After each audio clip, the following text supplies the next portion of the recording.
Muy buenos días a todos los participantes en esta jornada multicampus del programa de ingeniería. Un agradecimiento especial a los miembros de la mesa directiva y en general a todos los asistentes que hoy nos encontramos en este evento. Gracias por permitirme compartir con ustedes esta experiencia que hemos denominado estrategia pedagógica basada en GBL para fomentar la motivación en el área de la matemática de estudiantes del primer año de la división de ingeniería en la Universidad Santo Tomás de Bucaramanga. Entonces, contarles que somos un equipo de trabajo conformado por 4 grupos de investigación en una articulación internacional de 3 grupos de la Universidad Santo Tomás de Bucaramanga y un grupo de investigación de la Universidad de las Islas Baleares en España.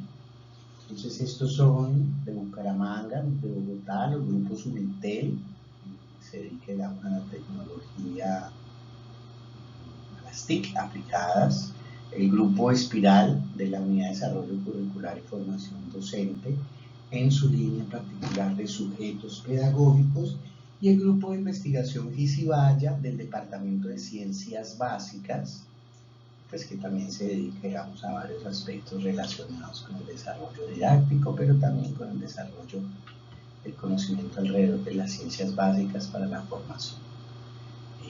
De parte de estos grupos, pues hemos estado varios investigadores a lo largo de estos últimos 3 años. Gerson Reina, Edgar Gilberto Arciniegas del Departamento de Ciencias Básicas, ambos, Sergio Andrés Zavala, decano de la Facultad de Telecomunicaciones y director o líder del proyecto del grupo de investigación Unitel, Diana Andrés Segovia, un egresado de la Facultad de Ingeniería Industrial, quien participó como joven investigador inicialmente y luego como prestador de servicios en investigación. Los profesores Jonathan López, Javier Hernando León y el doctor José Fernando Patiño, que nos acompañó en el inicio de este proyecto de investigación de la Universidad Federal de Tocantins en Brasil, que si bien no aparece, digamos, hoy como parte del equipo, fue muy importante en la consideración inicial, y hoy, 3 años después, mucho más importantes sus aportes, que hoy nos muestran, digamos, un avance en nuestra concepción de lo que ha sido el trabajo alrededor de la gamificación, y que pues también queremos mostrarle un poco. Entonces todo este ejercicio para poder impactar o trabajar de manera articulada con el Departamento de Ciencias Básicas de aquí, de la Universidad Santo Tomás en Bucaramanga, con la intencionalidad de impactar la formación de los estudiantes de las facultades de ingeniería en la Universidad Santo Tomás Bucaramanga. Entonces la Universidad Santo Tomás en Colombia, pues contamos con 5 sedes, cerca de 30.000 estudiantes, pregrado, posgrado, formación presencial, virtual y a distancia, ¿cierto? Particularmente acá en Bucaramanga, pues contamos con más de 4.000 estudiantes y cerca del 15% de ellos pertenecen a la facultad, a la división de ingenierías con programas como telecomunicaciones, mecatrónica, industrial, ambiental, química ambiental, arquitectura en sus pregrados y pues unos programas en estas áreas del conocimiento en el campo de los posgrados.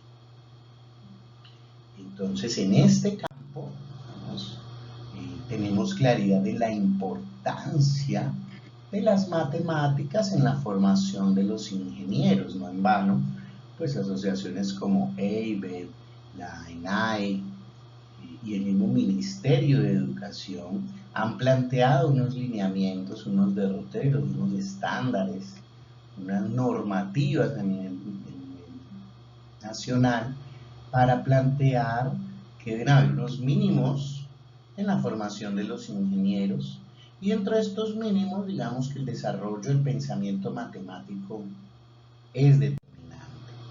Sin embargo, a pesar de la importancia de la formación de ingenieros para el desarrollo del país, como la formación de todas las distintas áreas, pero centrémonos particularmente en el tema de la ingeniería, empezamos a analizar qué pasaba con las matemáticas en la formación de ingenieros, y lo primero que nos saltó a la vista es el alto nivel de deserción o de fracaso académico, ¿sí?, en estudiantes de ingeniería, ¿sí? Entonces, los indicadores nacionales de deserción tomados del Ministerio de Educación Nacional nos dicen que en el 2018, que empezamos a analizar este tema, los indicadores de deserción para estudiantes en el primer semestre, ¿sí?, estaban alrededor del 28%, y cuando llegan al primer año están alrededor del 37%.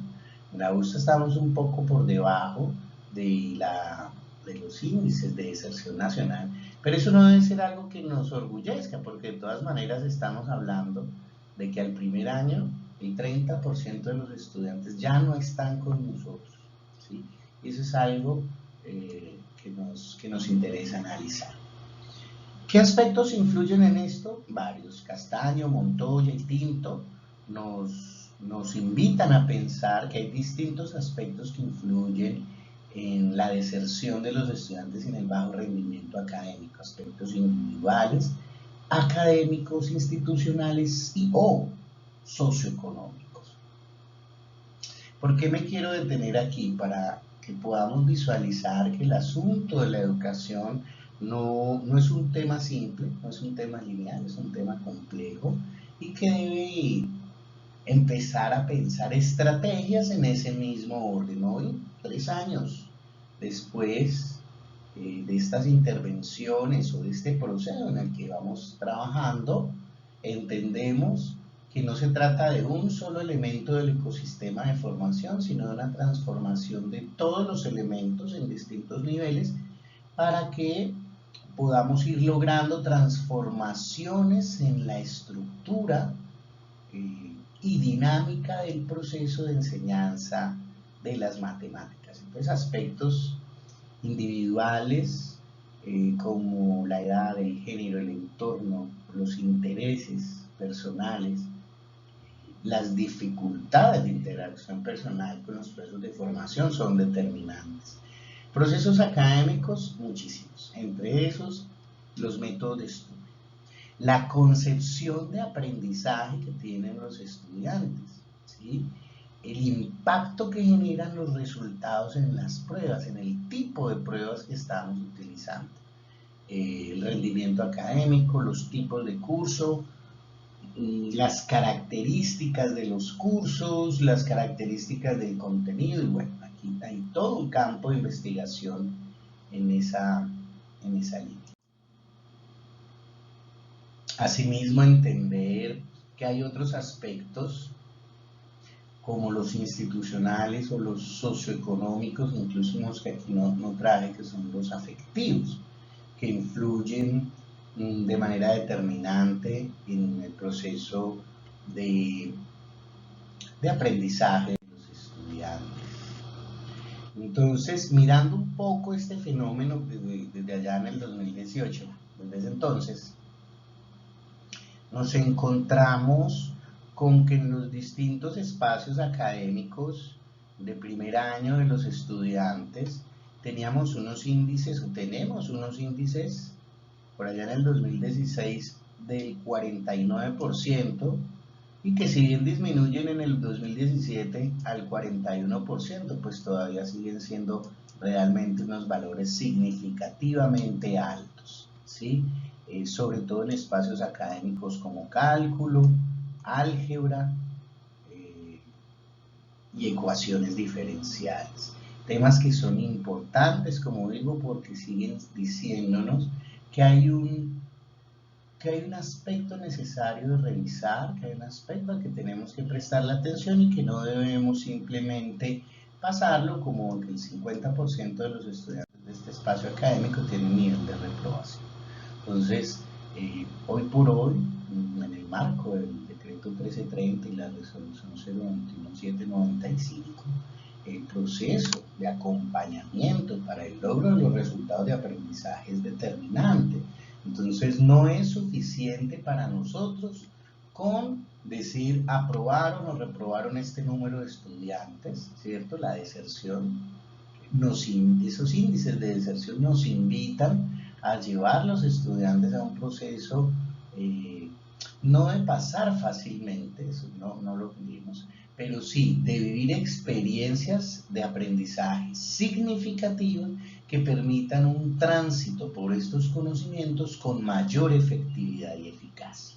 ¿Qué quiere decir esto? Que logremos aprendizajes que le permitan al estudiante desarrollar una lógica, pensamiento matemático, para el desenvolvimiento en las actividades de su vida personal, académica y futura profesional.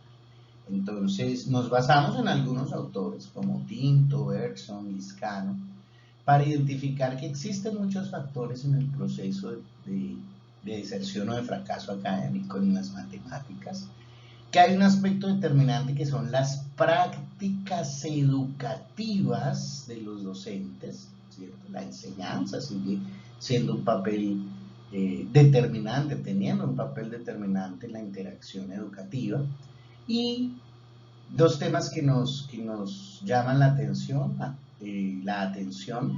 la motivación, como factores determinantes en el proceso de enseñanza de las matemáticas, en general el proceso de enseñanza, y esta alta correlación que hay, esos son unos estudios pues, que hace el Departamento de Ciencias Básicas, entre el fracaso académico, la no aprobación, la desaprobación y la deserción. O sea, hay una correlación directa entre el nivel de aprobación y la deserción. En la medida en que tú vayas teniendo mayores niveles de desaprobación, hay una mayor tendencia a que los estudiantes se retiren. Entonces, ¿qué queremos? No que no pierdan. Pues claro, que no pierdan, pero no entregar o regalar estos resultados, sino encontrar caminos.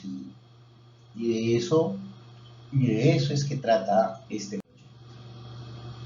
Entonces, como les decía, el Departamento de Ciencias Básicas hace unos estudios, digamos hace unos años, estos resultados los hemos venido mirando pues con menor medida, pero los hemos venido siguiendo para ver cómo los estudiantes refieren ante ese fracaso académico, ante sus resultados académicos, la falta de conocimientos previos. Es como si ellos llegaran casi que en blanco, y esto para nosotros fue importante porque nos está hablando de la necesidad de resignificar el tipo de aprendizajes, y precisamente para que se conviertan en aprendizajes significativos.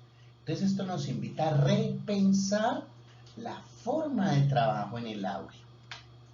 También nos dicen los estudiantes que ese fracaso académico se puede deber a debilidades en sus hábitos de estudio, en sus métodos de estudio, pero también en las estrategias y actividades académicas que proponen los estudiantes. Y coherentemente con los estudios, desde los estudiantes se nos dice que hay poca motivación y poca dedicación de tiempo al proceso académico. O sea que aquí de base también hay un tema motivacional de proyecto ético de vida. Entonces, con estos elementos, sumado a una revisión bibliográfica inicial que hicimos en su momento con distintos autores, que nos permitieron encontrar ante esas falencias, ante estas dificultades, algunas experiencias de investigación en educación matemática que proponen como exitosos el uso de las prácticas como la gamificación y el aprendizaje basado en juegos al interior de los espacios académicos. Entonces, es así como llegamos al escenario de la gamificación y el aprendizaje basado en juegos, entendiendo que son elementos diferentes, pero que convergen en su intencionalidad de ludificar distintos escenarios. La gamificación puede ser usada, puede ser concebida como una estrategia que utiliza el juego en distintos escenarios que no necesariamente son de juego. Por ejemplo, en ámbitos laborales, en ámbitos familiares, en ámbitos organizacionales y, claro, en el ámbito educativo. Mientras que el aprendizaje basado en juegos siempre tiene una intencionalidad educativa, a diferencia de la gamificación, que puede ser recreativa, de esparcimiento, sí, digámoslo en recreativo, que no por eso es malo, pero es un nivel diferente de la interacción, ¿cierto? Cuando hablamos de pedagogía, cuando hablamos de didáctica, cuando hablamos de educación, estamos hablando de un actuar intencionado con unos fines y unos propósitos específicos asociados a unos resultados de aprendizaje, ¿cierto?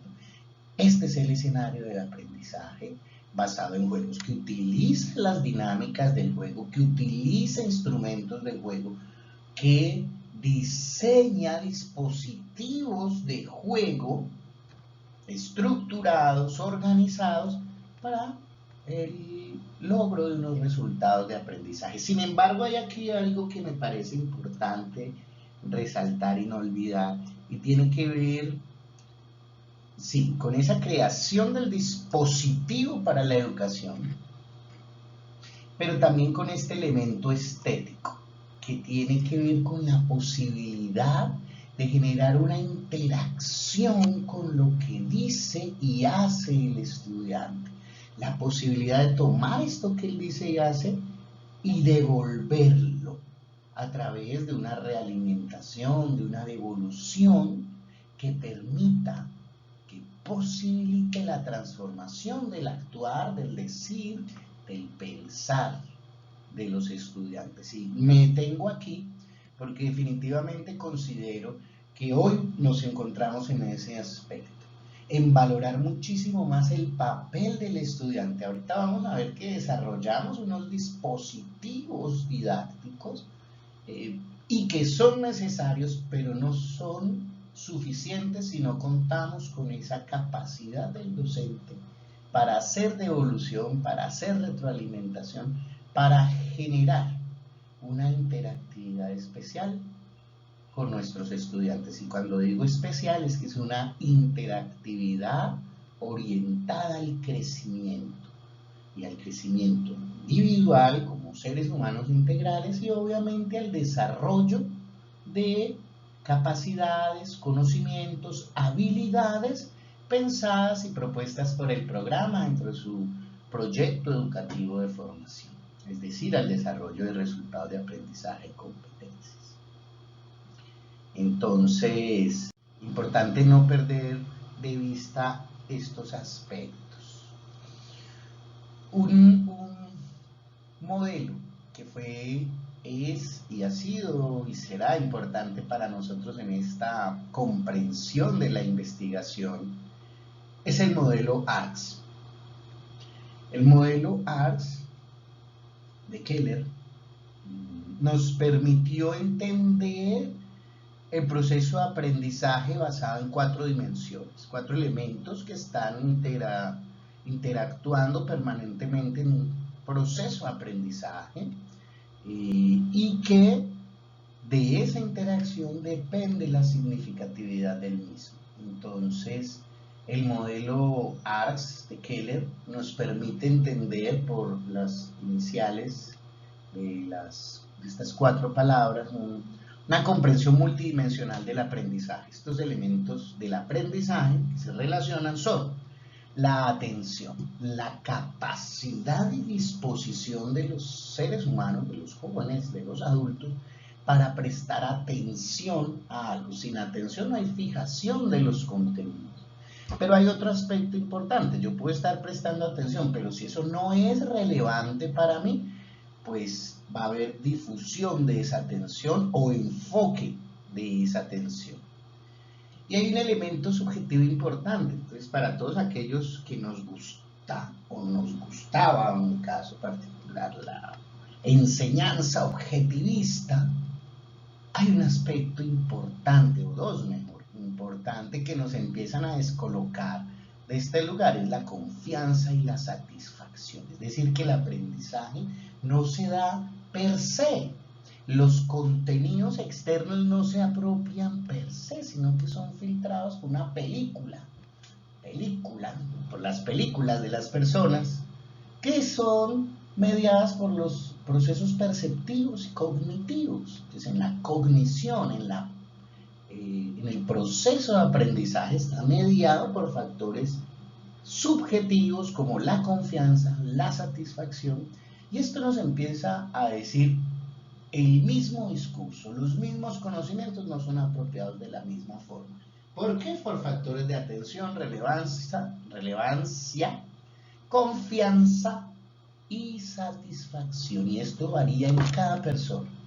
Si tengo un salón de 30 estudiantes, pues voy a tener distintas mediciones de cada uno de estos aspectos. Entonces miren lo importante de empezar a ver esto para entender la educación en ingeniería, no como un proceso industrial transmisivo en el que bajo el mismo modelo voy a obtener los mismos resultados, sino que si bien estandarizo para manejar unos niveles de seguridad en el proceso de formación, de garantía de calidad del proceso formativo, hay algo que nos invita Edgar Morán a pensar, es en el principio de incertidumbre, ¿cierto?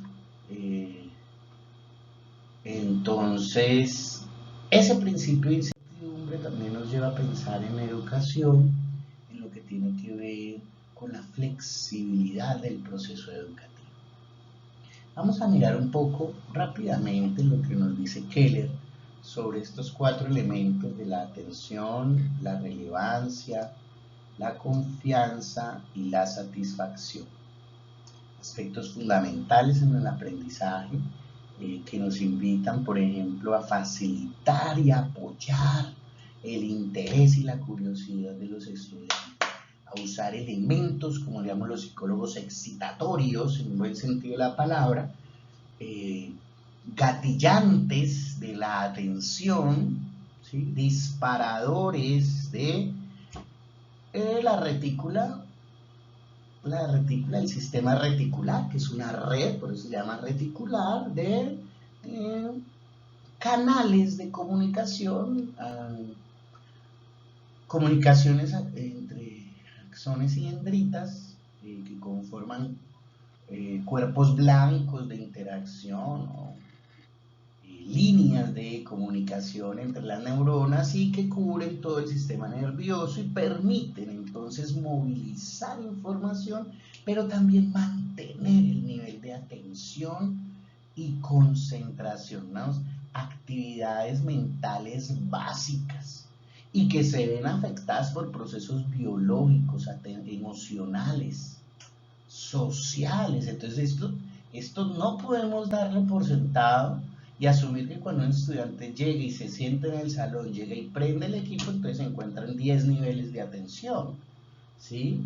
Lo mismo la relevancia, y si este tema que traemos acá no es relevante para ustedes, pues 10 profesores se fueron, ¿sí? No, yo aquí lo que enseño es ingeniería industrial, esto no sé qué tiene que ver con el proceso, no me llega. Pues si no me llega, no le presto nivel de atención suficiente para fijar procesos de aprendizaje, ¿sí? Pero puede que sea muy interesante, que sea importante para mí, que me motive, pero yo no me sienta seguro de que voy a tener un buen desempeño.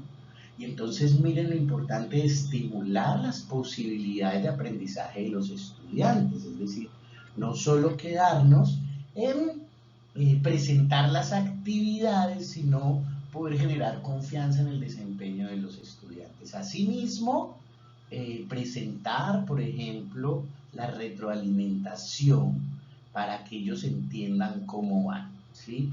Y puedan sentir el logro de sus resultados.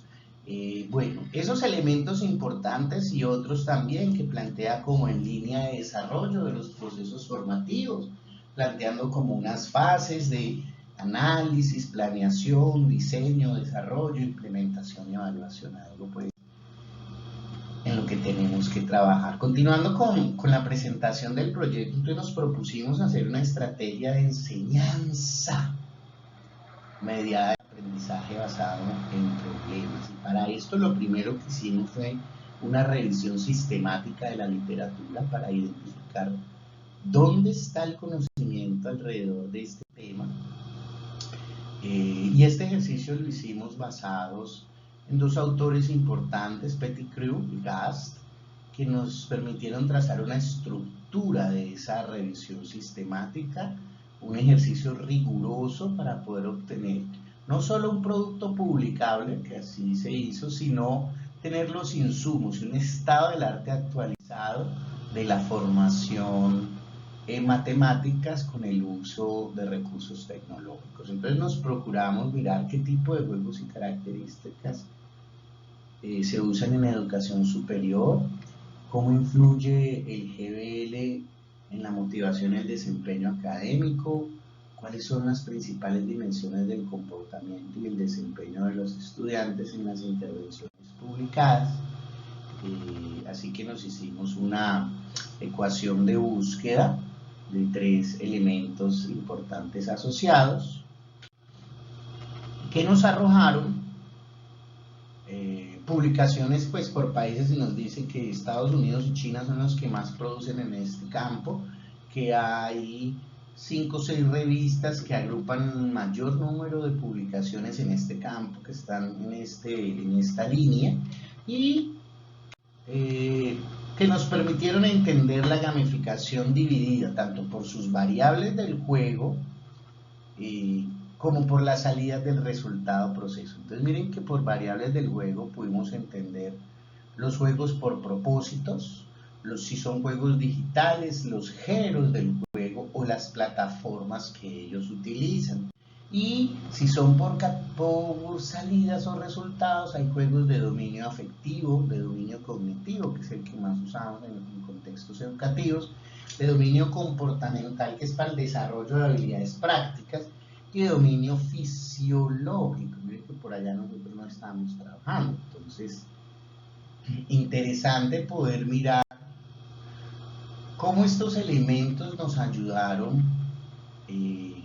para buscar recursos que tuviéramos en este momento para poder apoyar el proceso del diseño de la estrategia. Y es así entonces como empezamos a hacer una exploración de recursos y diseñamos unas estrategias que implementamos con un grupo de 20 estudiantes de ingeniería mecatrónica y de telecomunicaciones. Primer semestre, ¿cierto? 80-20 hombres y mujeres en el curso de cálculo diferencial en la primera corte de ese programa, pero en el primer semestre una actividad, unas actividades, ¿cierto? En esta primera iteración que incluían el trabajo en Kahoot, un cronograma en línea y un sudoku en línea. Cada una de estas actividades con unas particularidades riquísimas, digamos que se crearon los dispositivos de juego en Kahoot, un crucigrama en línea en sudoku que nos permitían hacer diagnóstico de cómo estaban, formación y evaluación sumativa para verificar el aprendizaje al final, ¿sí? En esta primera iteración tuvimos 9 preguntas de cálculo diferencial, esto tenía bonificación para el parcial y teníamos realimentación inmediata, eran pruebas de este tipo, preguntas acerca de temas como función, transformación de variables, funciones y límites.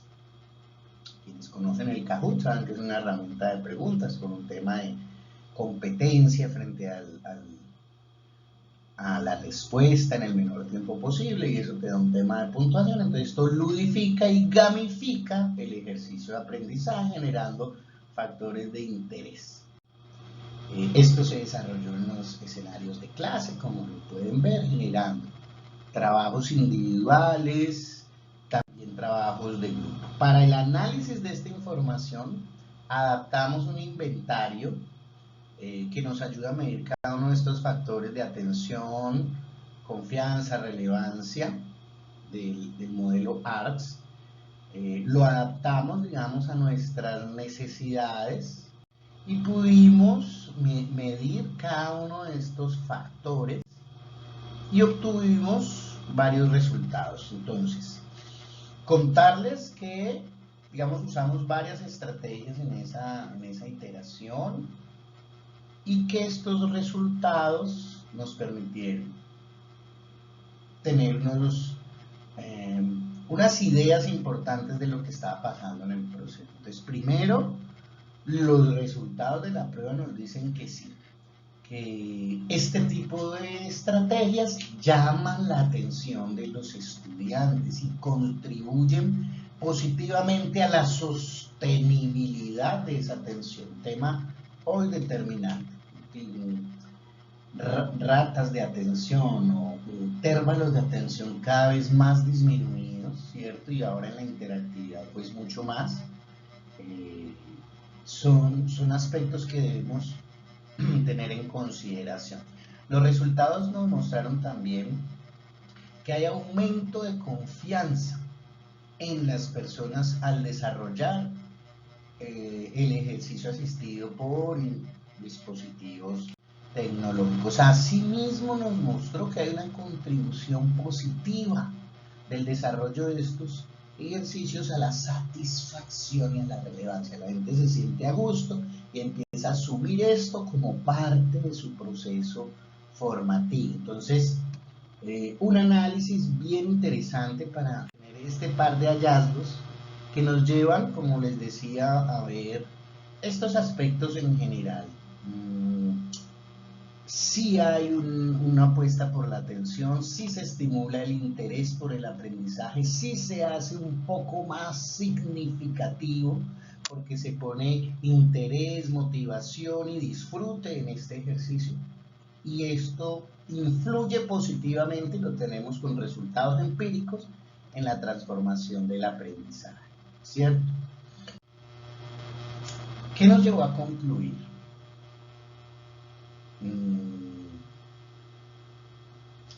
Todos estos aspectos son determinantes en el aprendizaje. Importante, ya como para nosotros como profesores, la planeación rigurosa. Los temas de frustración en los estudiantes. Entonces miren cómo esto nos empezó a ir mostrando que el acompañamiento, o sea, el dispositivo es importantísimo, pero el acompañamiento lo es más. Y nos mostró la importancia del trabajo colaborativo. Por eso empezamos a visualizar un trabajo diferente, a incluir el trabajo colaborativo en estos ejercicios. Bueno, al finalizar el año pudimos desarrollar un proceso de formación con los docentes de ciencias básicas para que en general, no solo los de cálculo, pudieran implementar estos ejercicios de gamificación. Usamos un Canva de gamificación adaptado pues del modelo business de Canva y adaptado a las necesidades de planeación de un proceso de gamificación en el aula. Esto lo hicimos con ciencias básicas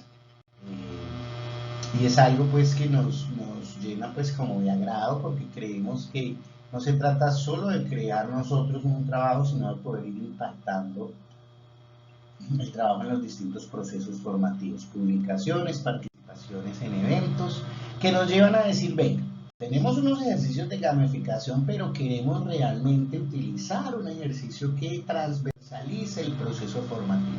Así fue como usamos el Classcraft para intervenir el curso de cálculo diferencial con unas actividades ya no solo en primer semestre, sino en primer y segundo semestre, que pudieran transversalizar el proceso de formación de los estudiantes. Una actividad con su manual, con su desarrollo de actividades, y que quiero aquí compartir con ustedes un momentito para poder mostrarles. Esta es la interfaz en la que dispusimos todo un juego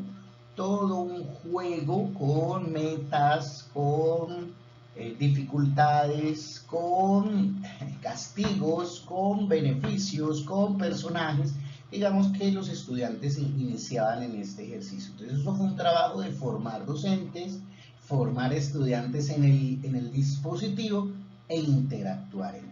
Entonces creamos todos unas rutas, unos procesos en los que ellos van atravesando unas actividades, pero para irlas atravesando tienen que ir resolviendo unas tareas, unos procedimientos específicos.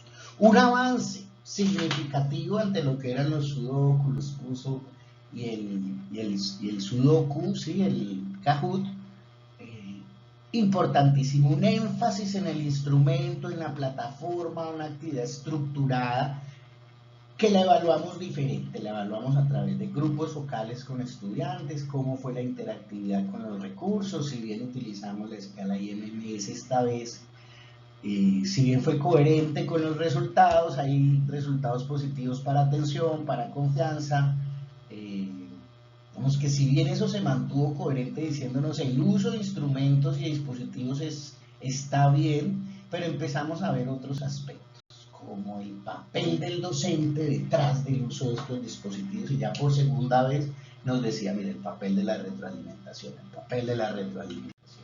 Y entonces, bueno, estos resultados los pusimos en artículos, ponencias, distintos eventos donde hemos ido llevando estos resultados de la implementación de un juego estructurado para la enseñanza del cálculo. Y hoy por hoy pues nos estábamos preguntando más por esas concepciones que tienen los docentes sobre la enseñanza de las matemáticas. Hemos hecho una investigación para entender cuáles son esas concepciones de la enseñanza de la matemática, cómo es que enseñan los profesores, y nos hemos encontrado con que si bien existe una visión totalista o absolutista de la comprensión de las matemáticas, ellos dicen que tienen concepciones cognitivistas, pero sus prácticas develan posturas tradicionalistas.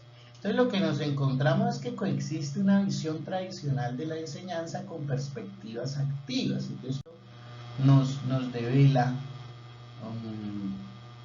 una inconsistencia entre lo que se concibe y lo que se hace. Y eso para nosotros es un escenario valioso porque creemos que allí hay un saber que tenemos que develar, investigar o descubrir.